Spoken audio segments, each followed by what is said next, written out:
1 de julio los mexicanos elegiremos entre 4 candidatos al próximo presidente de México. Aquí le decimos quiénes son los aspirantes. Acompáñenos.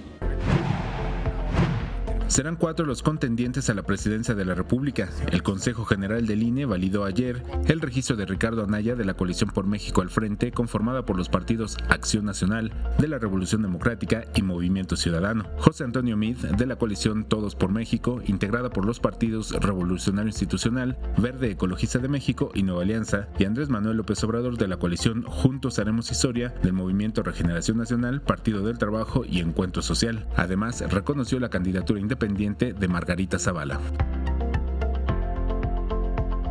La consejera Dania Rabel hizo votos para que los debates entre los candidatos sea un intercambio de ideas en el marco de la civilidad. Si la discusión y los debates serán intensos y acalorados en los meses próximos, insisto, espero que sea en el marco de la legalidad, con el pulso de una intensa persuasión propositiva y rica en argumentos, que nos lleven lejos de la división nacional, de la difamación y del desprestigio.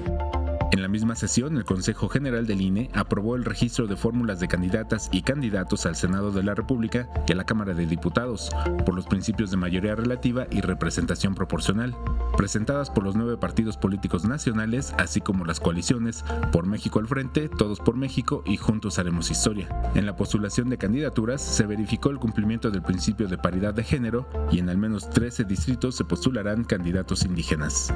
Alberto Álvarez Santana, 21 Noticias.